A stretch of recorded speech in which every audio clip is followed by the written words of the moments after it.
assez marqué. Et le premier dimanche, c'était sur Joseph apprend. Le deuxième dimanche, c'est Joseph qui choisit de faire confiance. C'est un peu comme la série, la BD Martine, mais là c'est avec Joseph. Et le troisième, c'est Joseph justifié.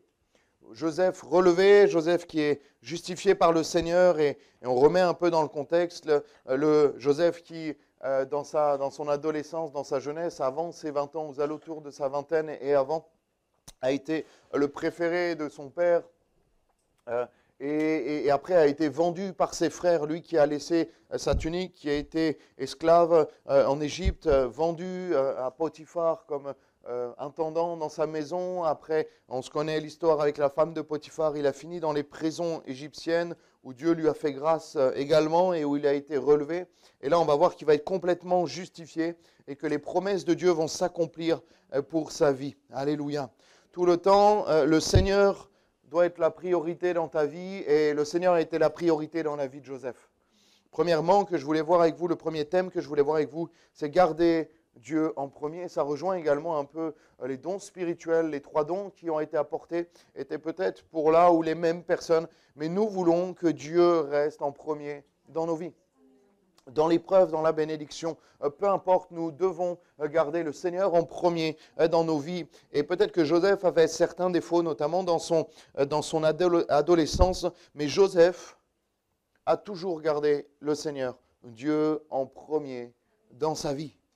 On va lire dans Genèse 41, verset 47, on va survoler Genèse 41, Genèse 42, 43, 44 et un peu de 45.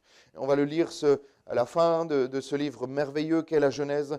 Pendant les 7 années de fertilité, la terre rapporta abondamment. Donc la prophétie, vous vous souvenez des 7 épis maigres et gras, des 7 vaches maigres et grasses. Et là, c'est en train de s'accomplir parce que quand Dieu dit quelque chose, la chose s'accomplit toujours. Alléluia. Même si elle tarde, elle s'accomplira. Amen. Pendant les 7 années de fertilité, la terre rapporta abondamment. Joseph rassembla tous les produits de ces 7 années dans le pays d'Égypte. Il fit des approvisionnements dans les villes, mettant dans l'intérieur de chaque ville les produits des champs d'alentour. Joseph amassa du blé comme le sable de la mer en quantité si considérable que l'on cessa de compter parce qu'il n'y avait plus de nombre. Dieu lui a donné, alléluia, une sagesse et la bénédiction. Parce que quand tu mets Dieu en premier, laisse-moi te dire que Dieu te bénit.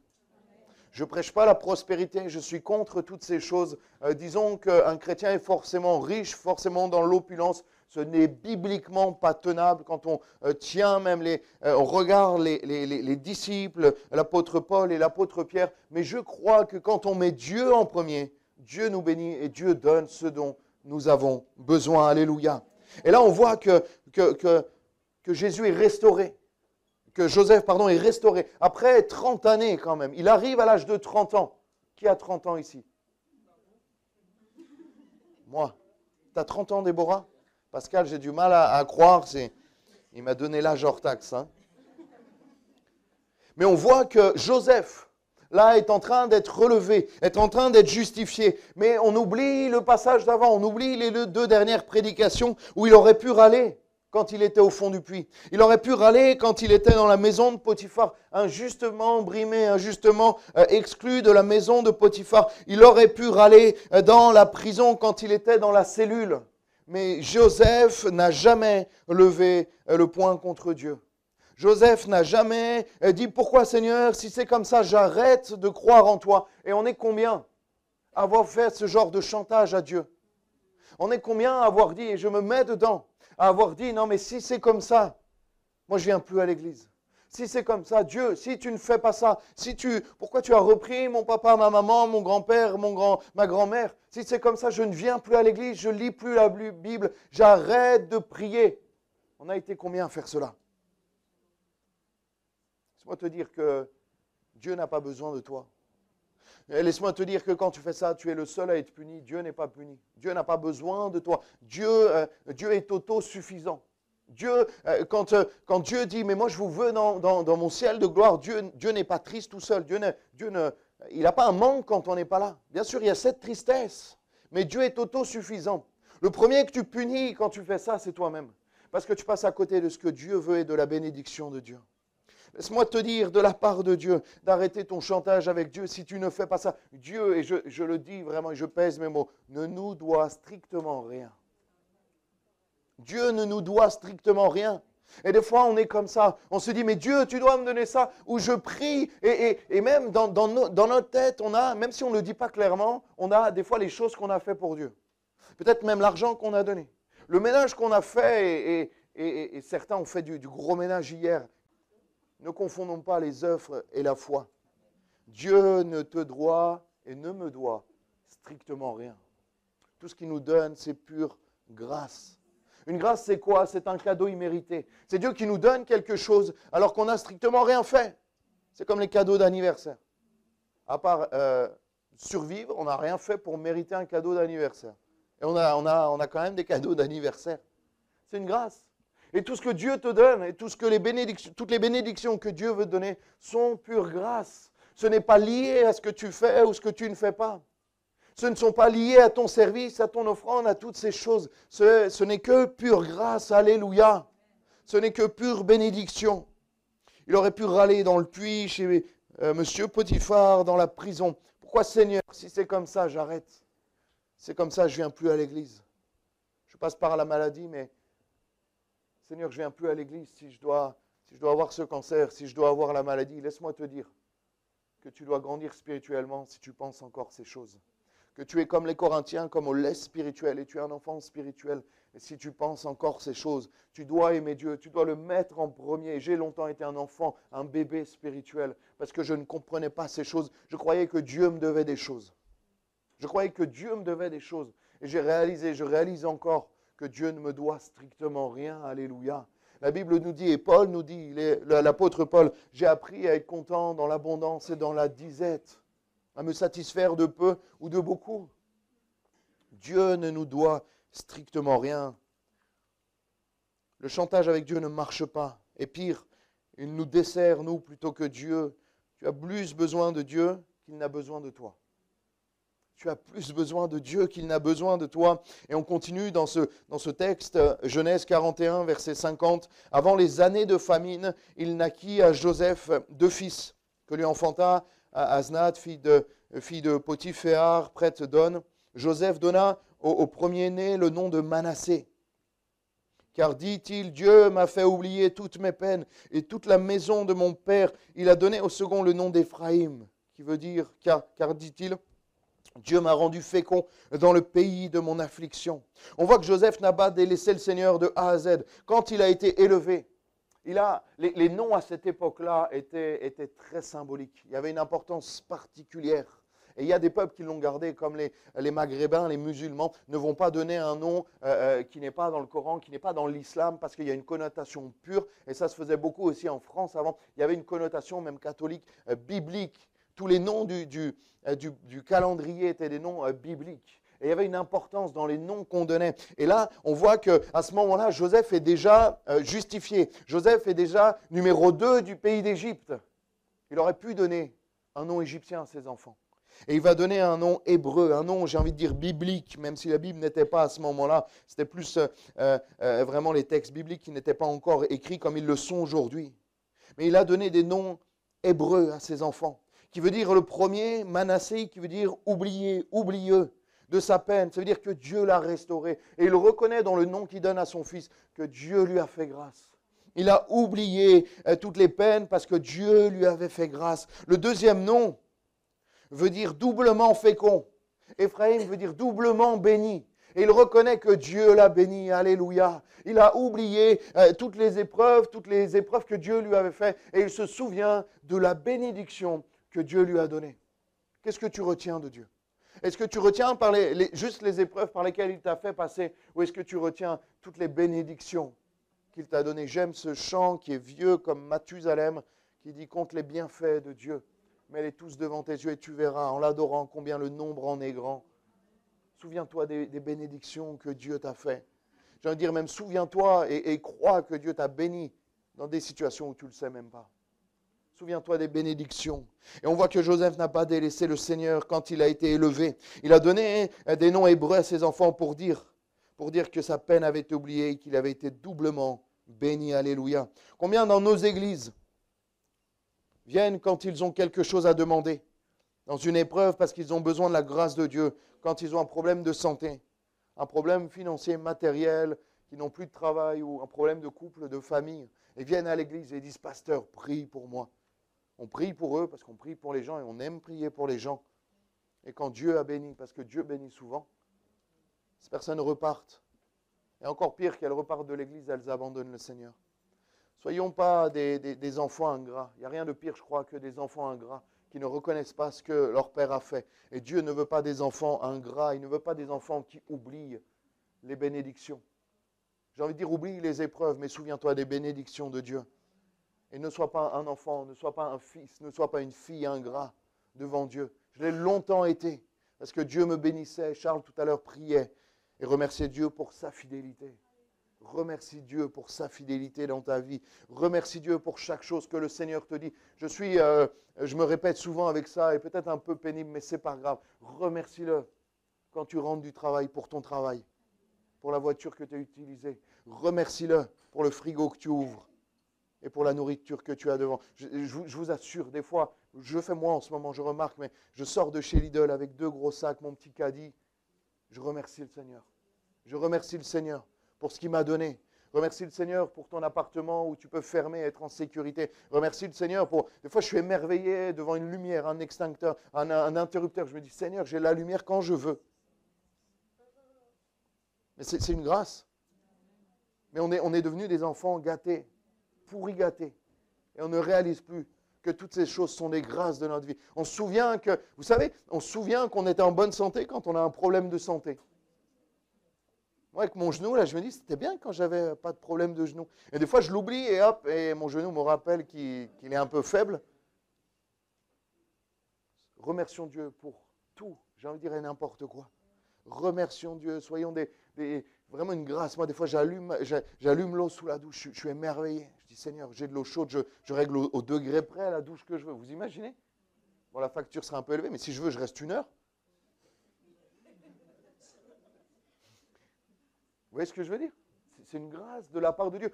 Tout n'est que grâce, la santé, le souffle de vie. Le fait que tu te sois endormi hier et réveillé ce matin. Certains disent j'abuse, mais ce n'est pas grave. Moi, je considère ça comme une grâce. Le fait que tu respires, tu inspires et que tu expires pendant toute la nuit sans même réfléchir et que tu te réveilles ce matin en bonne santé, ton cerveau est oxygéné. C'est une grâce. Tu te mets sur tes 2 jambes, pour vous, sur une pour moi, et tu marches. Et tu vas à l'église, alléluia. Moi, je préfère être un peu dans les nuages et dire que tout ce qui est bon me vient de Dieu.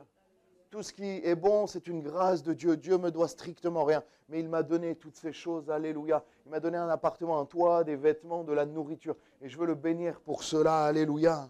Ne sois pas un enfant ingrat qui vient juste demander et rien donner, toujours par intérêt. J'aimerais te demander c'est quand la dernière fois que tu as loué Dieu et adoré le Seigneur sans rien lui demander? C'est quand la dernière fois où tu as juste rien demandé et juste adoré le Seigneur? Vos enfants, pour ceux qui en ont, vous êtes juste contents des fois que moi, ma maman, au ton de ma voix, elle savait quand j'avais un truc à lui demander. Maman, ça va? Elle me dit, vas-y, qu'est-ce que tu as à me demander?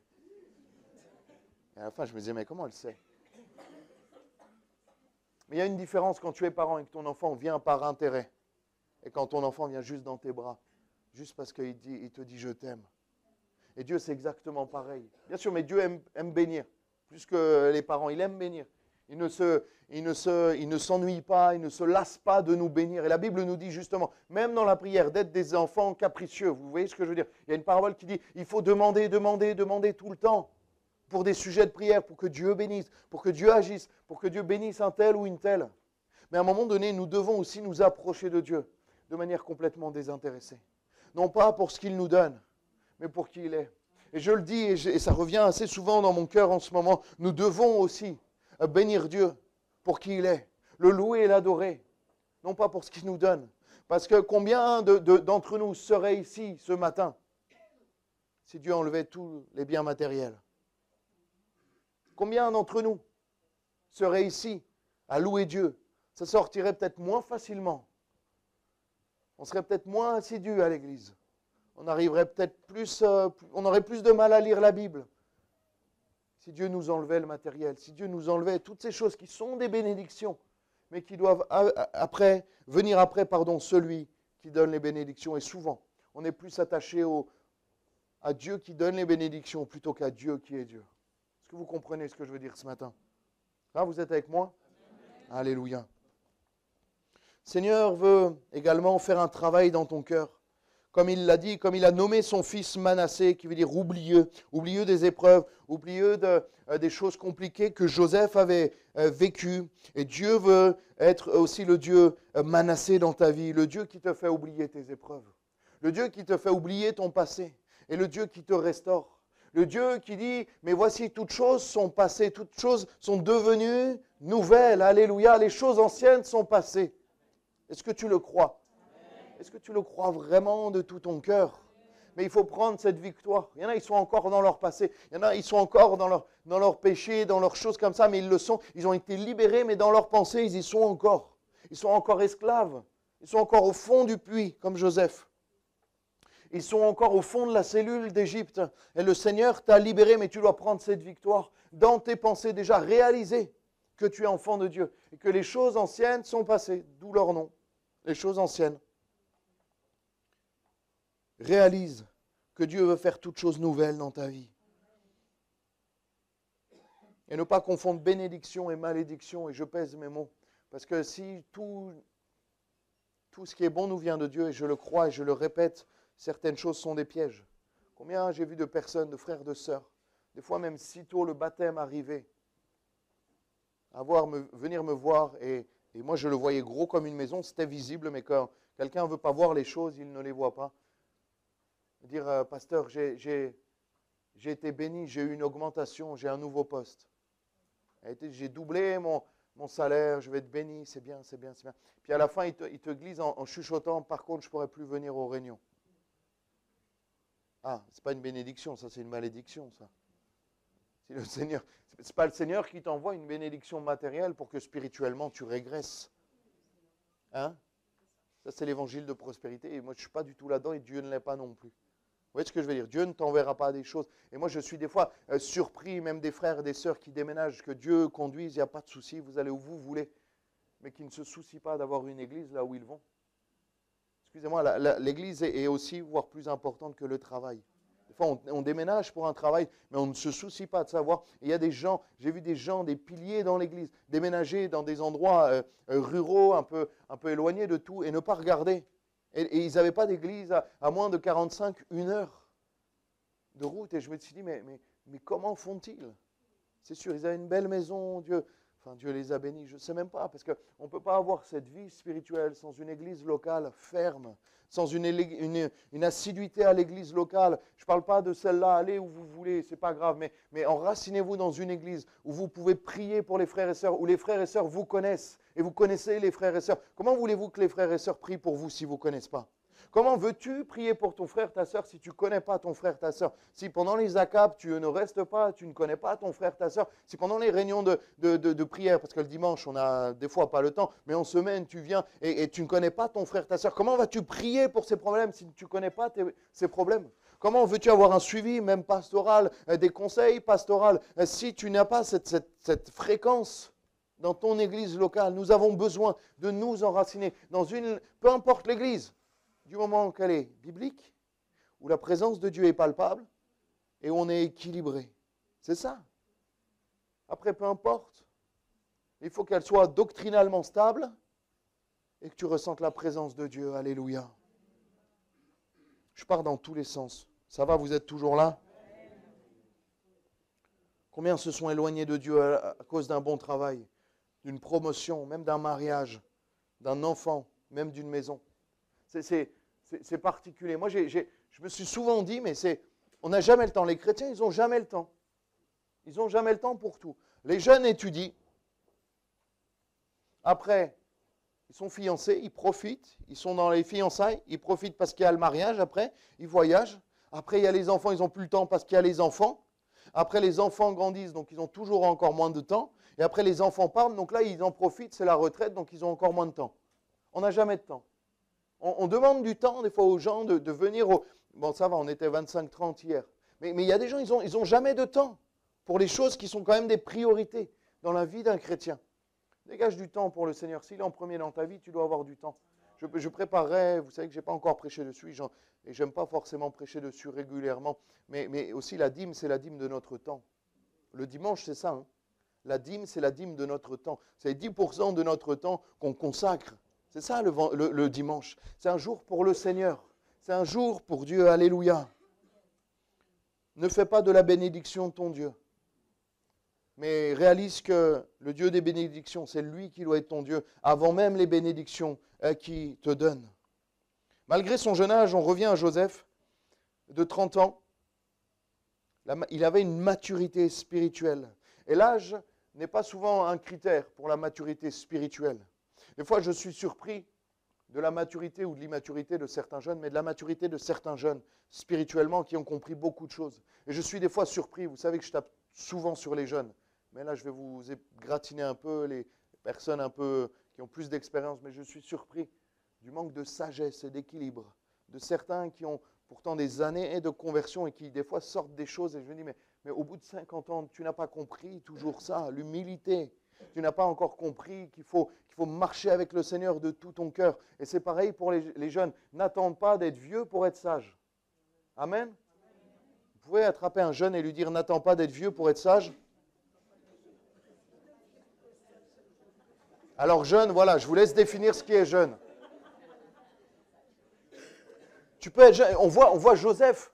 Et les jeunes, vous pouvez, à un ancien, lui dire, toi, tu es ancien, tu dois être sage. Vous pouvez lui dire avec sagesse et tact. Hein.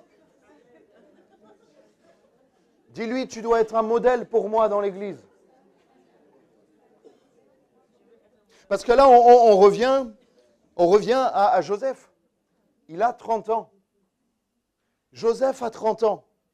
Et il a une sagesse, il a une maturité spirituelle qui est impressionnante. Et je crois qu'il y a même des rois, quand on prend toute la chronologie des rois d'Israël, les plus sages étaient souvent ceux qui avaient 15, 16, 17 ans. Il n'y en avait pas beaucoup de sages. Hein. Mais il y a des anciens qui faisaient n'importe quoi et des jeunes qui étaient sages. Tu as le bon âge pour être sage et mature spirituellement. Que tu aies 12, 15, 13, 20 ans, 30 ans, 70, 80. Tu as l'âge pour être sage et tu dois devenir sage. Alléluia. La maturité spirituelle n'est pas toujours une histoire d'âge. Mets le Seigneur en premier, dans les hauts comme dans les bas, comme Joseph l'a fait, et il te donnera sagesse et bénédiction. La Bible nous dit que peu importe là où est passé Joseph, il a été béni. Et il a béni là où il a été. Il a béni la maison de Potiphar. Et il a été béni. Il a béni la prison, c'est particulier, mais il a aussi été béni dans la prison. Il a béni Pharaon et tout ce pays. Et il a aussi été béni au travers de ça. Mais pourquoi? Parce qu'il a mis Jésus, il a mis le Seigneur, prophétiquement, j'ai envie de dire, parce que c'est aussi une Christophanie de Joseph qui est l'incarnation, hein, on le voit prophétiquement, j'ai envie de dire, de Jésus. Et ça sera mon dernier point. Il y a plein de points communs entre Joseph et entre notre Seigneur Jésus-Christ. Mais on voit que on va le lire. On continue, verset 53, toujours du chapitre 41. Les 7 années d'abondance qu'il y eut au pays d'Égypte s'écoulèrent. Donc on continue, c'est la suite. Et les 7 années de famine commencèrent à venir, ainsi que Joseph, comme Joseph l'avait annoncé. Il y eut famine dans les pays, dans tous les pays, mais dans le pays d'Égypte, il y avait du pain. Quand tout le pays d'Égypte fut aussi affamé, le peuple cria à Pharaon pour avoir du pain. Pharaon dit à tous les Égyptiens, allez vers Joseph et faites ce qu'il vous dira. La famine régnait dans tout le pays. Joseph ouvrit tous les lieux d'approvisionnement. Les 7 années se sont écoulées d'abondance. Et là, les 7 années de famine arrivent et il ouvre les lieux d'approvisionnement. Il avait fait des réserves et il vendit du blé aux Égyptiens. La famine augmentait dans le pays d'Égypte et dans tout le pays on arrivait en Égypte pour acheter du blé auprès de Joseph car la famine était forte dans tous les pays. Alléluia. Ce que Dieu dit, il le fait. Ce que Dieu dit, il le fait. Alléluia. Et voilà, certaines personnes sont surprises et des fois jalouses. Et il y a une jalousie spirituelle. Ne comprennent pas pourquoi les Juifs, le peuple de Dieu, est si brillant dans tout ce qu'il touche. Mais nous, on sait, c'est parce que Dieu a sa main sur ce peuple. Et Dieu veut avoir sa main sur ce peuple, spirituellement, l'olivier franc greffé sur l'olivier sauvage, enfin l'inverse même. Vous voyez ce que je veux dire? Dieu bénit son peuple. Et là, j'ai envie de dire, Joseph a été béni. C'est vrai que les Juifs sont brillants. Le peuple de Dieu est brillant dans tout ce qui touche financièrement. Vous savez que, et moi j'ai des amis non chrétiens, ils m'ont dit, mais ouais, moi j'aime pas les Juifs. Je dis, mais pourquoi? Mais ils ne savent pas pourquoi ils n'aiment pas les Juifs, mais ils les aiment pas. Ils ne connaissent pas de Juifs, mais ils ne les aiment pas. Mais c'est des fois spirituel. Et les Juifs sont bénis, même s'ils rejettent le Christ, qu'un jour ils reconnaîtront. Mais il y a la main de Dieu. Vous n'êtes jamais posé, à chaque fois ils sont chirurgiens, ils sont banquiers, ils sont avocats, même à la télé, ils sont présentateurs. Il y a une approbation, il y a une bénédiction, il y a une sagesse particulière en plus de la bénédiction. Que tu les aimes ou pas, ça ne change rien. Nous, on doit les aimer. On doit aimer tout le monde d'ailleurs. Mais il y a une bénédiction qui était sur la vie de Joseph et qui peut être sur ta vie. Et une sagesse particulière. Je crois que les chrétiens sont amenés aussi à être brillants. Sont amenés, voilà. Nous, on n'est pas juste, des fois, on amène l'évangile à un évangile juste pour les pauvres. L'évangile, il est pour tous. Il est pour l'Ariane, il est pour Cimier, il est pour chaque homme, chaque femme. Alléluia. Il est pour chaque quartier, il est pour Pasteur, il est pour Monaco. Nous croyons que l'évangile est pour chacun. Mais des fois, on se concentre vraiment que sur les pauvres et on se dit, oui, mais eux, ils sont dans le besoin. Mais spirituellement, le riche et le pauvre sont perdus les deux, hein, s'ils n'ont pas Jésus-Christ dans leur vie. Mais l'approbation de Dieu sur ta vie va amener la sagesse et la bénédiction. Une sagesse même dans ton travail. Même toi qui es jeune et qui étudie, une sagesse dans tes études. Est-ce que vous le croyez que Dieu donne des capacités? Moi, je le crois, alléluia. Et il a donné des capacités à Joseph. Parce que Joseph, pourquoi? Parce qu'il l'a mis en premier, dans l'épreuve. Et il ne l'a pas renié quand il était au sommet. Ne renie pas Dieu quand il va te bénir.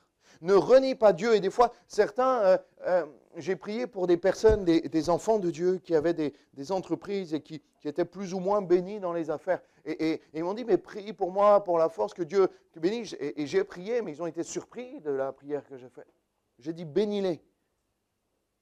Bénis-les autant que tu veux, Seigneur, jusqu'au moment où ça sera un danger pour eux. Et là, j'ai dit, sinon tu leur reprends. Et des fois, ils ouvraient les yeux, ils disaient, non, ça n'allait pas top ta prière là. Mais je priais, si vous me demandez de bénir, de vous bénir, ça sera ça. Que la bénédiction matérielle soit là, jusqu'au moment où ça vous donne de renier le Maître. Et là, je demanderai et je prierai, que vous soyez là ou pas là, je prierai pour que Dieu vous enlève cette bénédiction qui n'en est plus une. Parce que tu n'auras plus mis le Seigneur à la bonne place. Mets le Seigneur en premier dans ta vie. Que tu aies ou que tu n'aies pas, que tu sois pauvre, que tu sois riche, mets le Seigneur en premier dans ta vie. Alléluia. On va voir le pardon. Parce qu'il y a quelque chose qu'on sous-estime. J'ouvre une parenthèse. En octobre, je vais faire venir un frère, le pasteur Villa. Il va nous faire tout un week-end sur le pardon. Ça va être incroyablement bon. Vous n'avez pas idée. Mais vous avez besoin de pardon. J'ai besoin de pardonner. Une personne, ou peut-être plusieurs. Et là, si tu as un visage, si tu as un nom qui vient dans ta tête, c'est que tu devras venir à ce week-end. Il sera ici, et je crois qu'on a tous quelqu'un, au moins quelqu'un, à qui on doit pardonner. Je demande au moins de Amen. Mais je continue. Seigneur, tu es avec moi et j'entends ton Amen du ciel. Genèse 42, verset 3. Donc on voit que la famine arrive. Joseph est restauré. Joseph est numéro 2. Il est premier ministre du pays, du royaume, du peuple, de tout ce que vous voulez, le plus puissant économiquement, financièrement, militairement, tout ce que vous voulez. Il est numéro 2. Il est juste après Pharaon et Pharaon lui a donné carte blanche. La Bible nous dit, et on l'a lu la semaine dernière, il lui a dit, mais personne ne fera rien dans ce royaume sans ton accord. Il a tout remis entre les mains de Joseph. 10 frères de Joseph, Genèse 42, verset 3, 10 frères de Joseph descendirent en Égypte pour acheter du blé. On sait j'ai plein de choses à dire. 10 frères, on sait qu'à la base, ils sont 12. Abraham, Isaac et Jacob, les 12 fils de Jacob, de plusieurs femmes, Léa, Rachel, etc., sont les 12 tribus d'Israël. On le sait, hein. Là, il dit 10, il en manque 2, il manque Benjamin qui est resté avec son père, et il manque Joseph qui est déjà en Égypte. Donc 10 plus 2 égale 12. Donc les 10 frères de Joseph descendent en Égypte. Je l'ai déjà lu, verset 4. Jacob n'envoya point avec eux Benjamin, comme je disais, frère de Joseph, dans la crainte qu'il ne lui arriva quelque malheur, pensant qu'il avait aussi déjà perdu Joseph.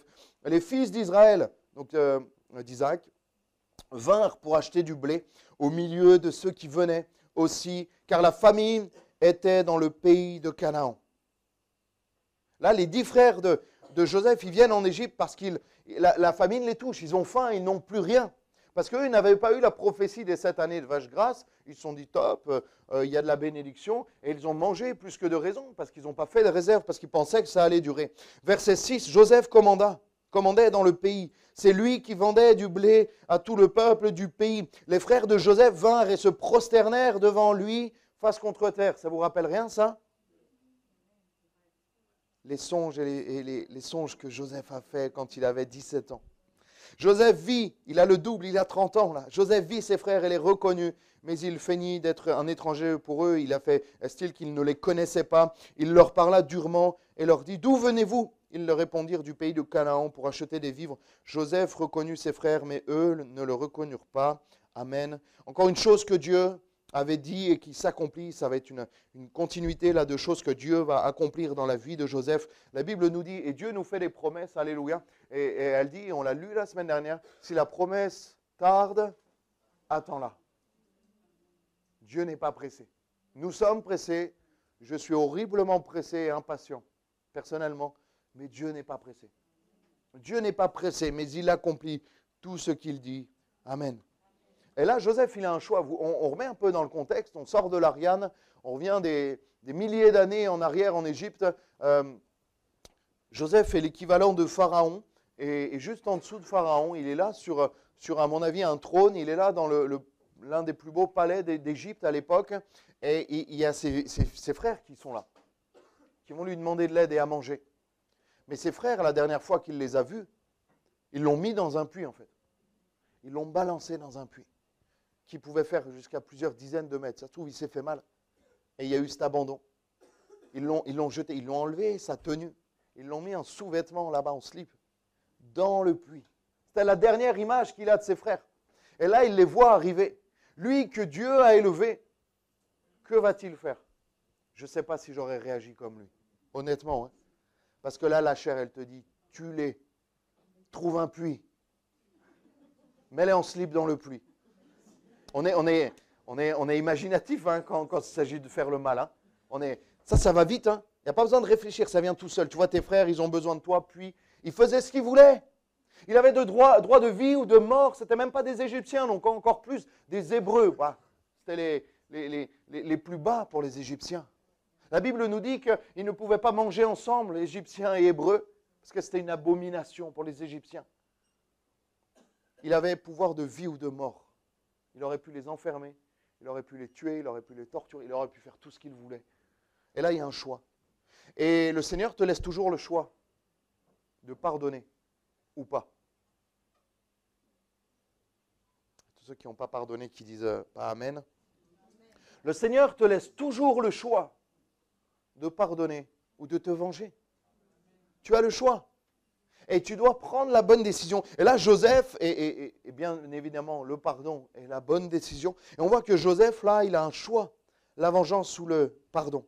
Laisse-moi te dire que Joseph aurait pu faire ce qu'il voulait. Et Dieu nous laisse toujours le choix entre le pardon et la vengeance. J'ai une phrase que j'ai écrite ce matin qui est très forte. La vengeance satisfait la chair, mais tourmente ton âme. Alors que le pardon tourmente ta chair, mais satisfait ton âme. La vengeance satisfait ta chair. C'est vrai, hein? Quand on se venge, quand on répond quelque chose à quelqu'un à la hauteur, même plus qu'il nous a fait. Ah. La vengeance satisfait ta chair, mais tourmente ton âme, alors que le pardon tourmente ta chair, mais satisfait ton âme. Pourquoi? Parce que l'Esprit de Dieu reste avec toi, alors que dans la vengeance, il se retire. Et ta chair, elle a besoin de vengeance. Ta chair, elle a besoin de vengeance. Mais Dieu te dit pardonne. Et là, la chair, c'est tellement dur. C'est tellement dur quand Dieu te dit pardonne. Pourquoi? Parce qu'il faut mettre ton orgueil de côté. Là, le pardon, c'est juste une histoire d'orgueil ou d'humilité. C'est tellement dur. C'est pour les forts. Le pardon, c'est pour les forts. C'est tellement dur de demander pardon, même par SMS. Parce qu'on s'humilie, on se met à la hauteur, on accepte de pardonner. C'est tellement facile de se venger. C'est tellement, on est doué pour la vengeance. Mais Dieu te dit pardonne. Et je la redis parce elle est belle, alléluia. La vengeance satisfait ta chair, mais tourmente ton âme, alors que le pardon tourmente ta chair, mais satisfait ton âme. Tu veux t'en occuper toi, tu veux te venger toi-même, le Seigneur se retire. Si tu le fais toi-même, le Seigneur ne le fera pas. Tu veux te venger toi-même, tu as le droit, le Seigneur te laisse le droit, te laisse la possibilité de le faire. Mais te dit, ok, ça sera sans moi, parce que tu n'as pas besoin de moi, tu te débrouilles tout seul. Tu peux te venger. Le Seigneur ne sera plus avec toi. Le Seigneur se retirera de toi. Et Dieu, à chaque fois, a honoré les hommes qui ont pardonné. On pense à Joseph à ce moment-là, qui a déjà été justifié. On pense à David. Plusieurs fois, il aurait pu tuer le roi Saül. Et ça aurait été limite justifié. Parce que le roi Saül avait voulu le tuer. Dans la grotte, à tellement de moments, il aurait pu le tuer. Dans la grotte, dans sa tente, il était vulnérable plus de 2 fois. Et David a choisi de pardonner. Le pardon est toujours le bon choix. Le pardon est toujours le bon choix. Chapitre 42, verset 9, on va alterner avec le chapitre 43. Joseph se souvint des songes qu'il avait eus à leur sujet. Il leur dit, vous êtes des espions. Bon, il les a pardonnés, mais il les a un peu titillés quand même. Il les a un peu malmenés. Mais après, on va voir le vrai pardon. Alléluia. C'est pour observer les lieux faibles du pays que vous êtes venus. Il avait une idée en tête. Il voulait surtout voir son père et surtout voir son frère Benjamin. Tu auras toujours le choix, comme Joseph l'a eu, comme David l'a eu avec Saül, de pardonner ou de te venger. Verset 24, on revient dans le chapitre 42. Cet homme les fit entrer dans la maison de Joseph, c'est l'intendant de Joseph qui était à son service. Il leur donna de l'eau et ils se lavèrent les pieds. Il donna aussi du fourrage à leurs ânes et ils préparèrent leurs présents en attendant que Joseph vienne à midi, car on avait informé qu'il mangerait chez lui. Et là, il y a le pardon qui est enclenché. Là, il y a le pardon qui est enclenché. Il n'a pas juste pardonné, il les a honorés et il les a bénis. La Bible nous dit de bénir nos ennemis. C'est dur, hein? On va faire un week-end sur le pardon et après on fera un week-end sur la bénédiction des ennemis. Ça sera le niveau d'après encore. C'est dur, déjà de pardonner. Mais là, moi, je lis le mot présent. Il leur a fait des cadeaux. Il ne les a pas vus depuis 13 ans. La dernière fois qu'il les a vus, ils ont piqué son vêtement, ils l'ont jeté dans une citerne. Pendant 13 ans, ils ne se sont pas souciés de lui, ils n'ont pas envoyé une carte postale, rien. Excusez-moi, il a galéré à cause d'eux. Pendant 13 ans. Pendant au moins 3 ans, la Bible nous dit, il a été en prison. Prison égyptienne de l'époque, les amis, ça ne devait pas être sympa. Hein. Et là, il les a en face d'eux.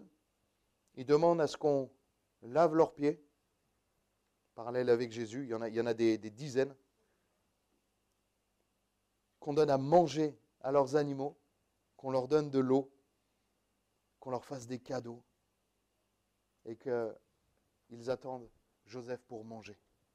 Vous imaginez la notion de pardon qui est là, qui est merveilleuse. Je ne sais pas si j'aurais été à la hauteur de Joseph, je ne crois pas.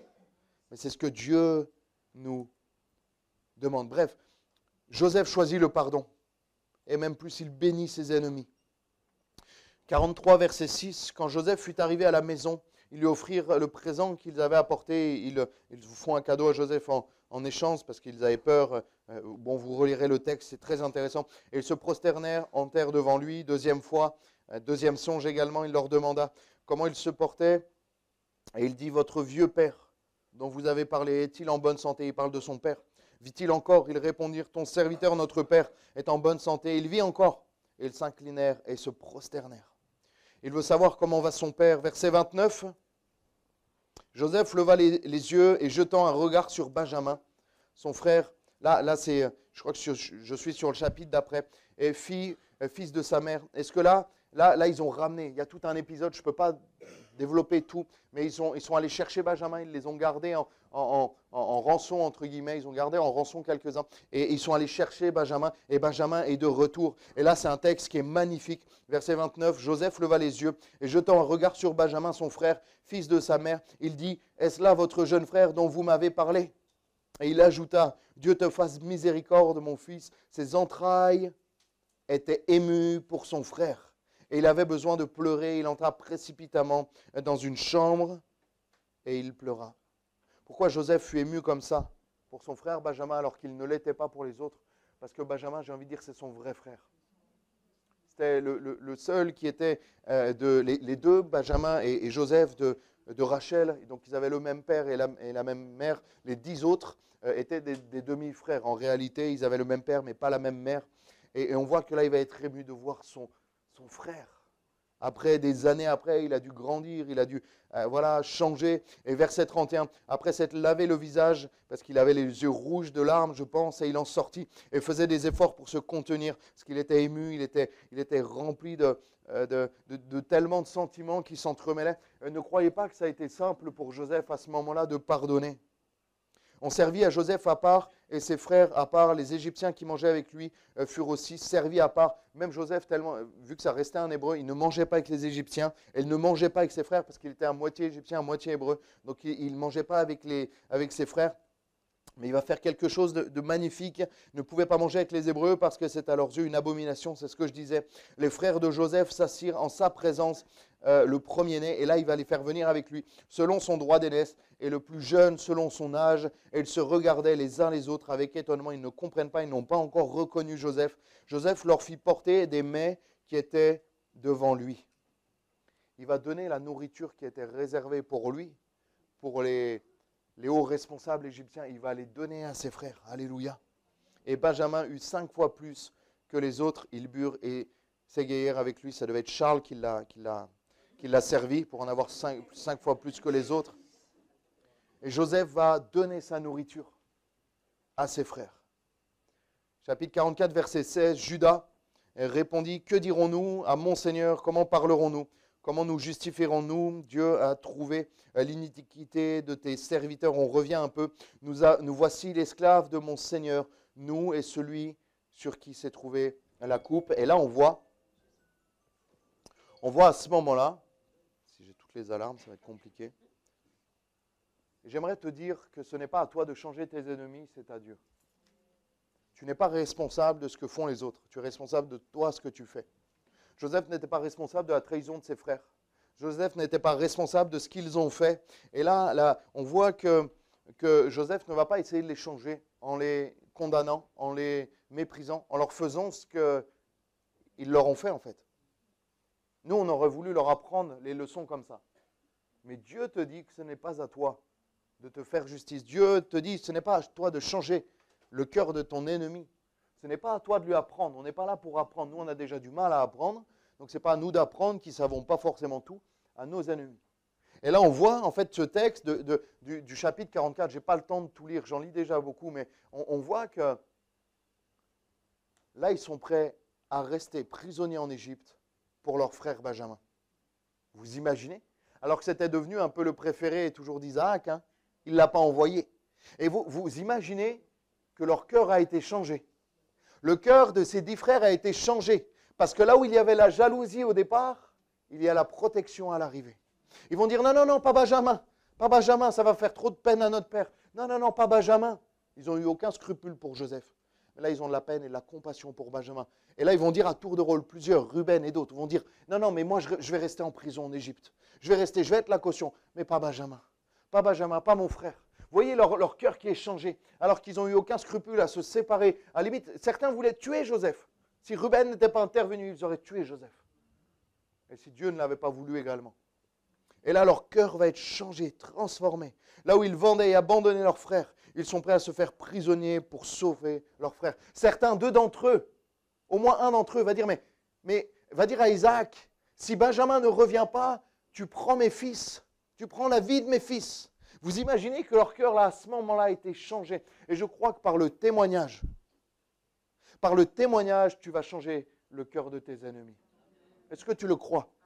Est-ce que tu le crois de tout ton cœur? Le cœur des frères va être changé. Alléluia. Et dans Genèse 45, verset 1, Joseph ne pouvait plus se contenir devant ceux, et c'est le dernier texte, l'un des derniers textes que je lis, Devant tous ceux qui l'entouraient, il s'écriait, faites sortir tout le monde. Il enlève tous les Égyptiens. Et il ne restait personne avec Joseph quand il se fit connaître à ses frères. Il éleva la voix en pleurant. Les Égyptiens l'entendirent et la maison de Pharaon l'entendit. Joseph dit à ses frères, je suis Joseph. Alléluia. Mon père vit-il encore, mes frères, mais ses frères ne purent lui répondre car ils étaient tellement troublés, tellement choqués en sa présence. Joseph dit à ses frères, approchez-vous de moi. Et ils s'approchèrent de lui. Je suis Joseph, votre frère que vous avez vendu. Il n'est pas dans le déni. Il n'est pas dans le déni en mode, vous m'avez rien fait, gloire à Dieu, on va manger ensemble. Tout. Non, il va leur dire, vous m'avez vendu. Le fait de pardonner, ce n'est pas oublier. Hein. Le fait de pardonner, ce n'est pas oublier. Il y a des choses qui sont difficiles à oublier. Mais quand il y a l'action de Dieu, quand on s'en souvient, on n'a plus de peine. Comme une cicatrice qui se referme. Moi, cette cicatrice du genou, de l'opération, elle se referme maintenant. Je suis même obligé de masser la cicatrice pour les adhérences, tout ça. Ça me fait plus mal. Parce qu'elle est refermée, elle est toujours là. Je regarde mon genou, je vois une grosse balafre. Mais ce n'est pas grave, ça fait un peu pirate. Nous, les garçons, on aime bien. Mais elle me fait plus mal. Quand j'appuie dessus, elle me fait plus mal. Et là, c'est ce que vit Joseph. Joseph, approchez-vous de moi, ils s'approchèrent de lui. Je suis Joseph, votre frère, que vous avez vendu pour être mené en Égypte. Maintenant, ne vous affligez pas et ne soyez pas fâchés de m'avoir vendu pour être conduit ici, car c'est pour vous sauver la vie que Dieu m'a envoyé devant vous. Vous imaginez le niveau de maturité spirituelle que Joseph a à ce moment-là? Moi, je trouve ça magnifique. Car c'est pour vous sauver la vie que Dieu m'a envoyé devant vous. Et si tes épreuves étaient là pour bénir quelqu'un? Et si les épreuves que Dieu permettait dans ta vie, peut-être tes maladies, tes problèmes de santé, tes allers-retours à l'hôpital étaient là pour bénir quelqu'un qui en a besoin? Et si on commençait à voir nos épreuves comme quelque chose d'utile pour nous, premièrement, et utile peut-être pour les autres? Et c'est ce que dit Joseph. En gros, Dieu a fait ça pour que vous puissiez être sauvés. Et peut-être qu'au travers de nos épreuves, certaines personnes vont être sauvées.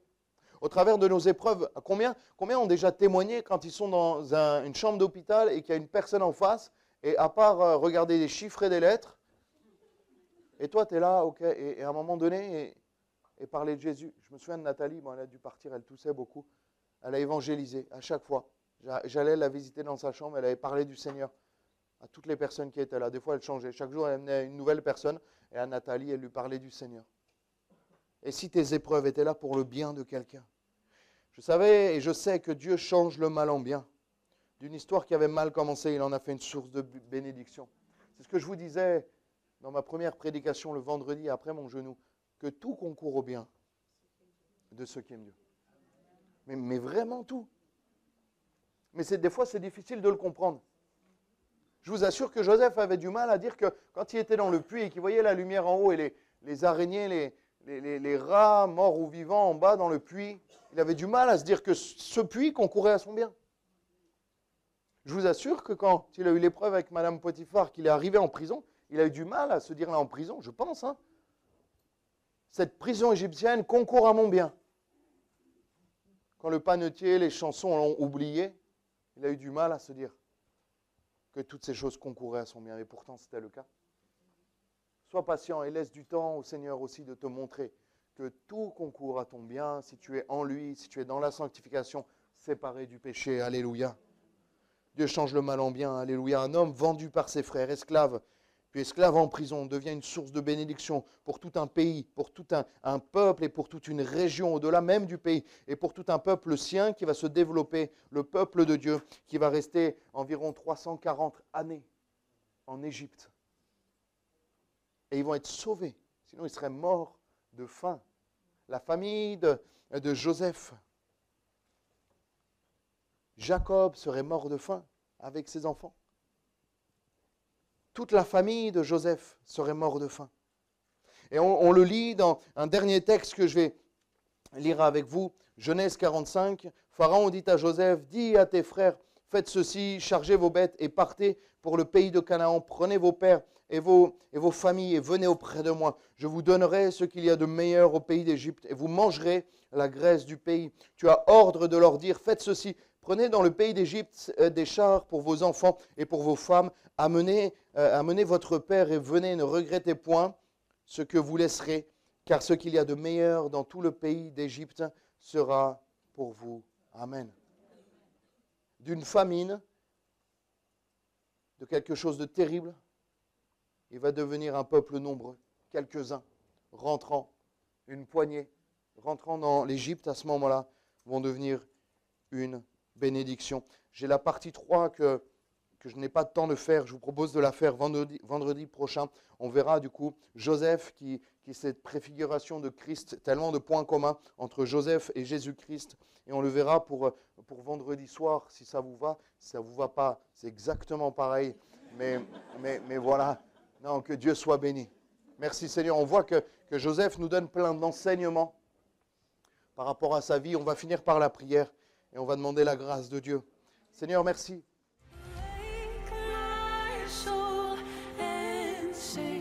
Sing his praise aloud.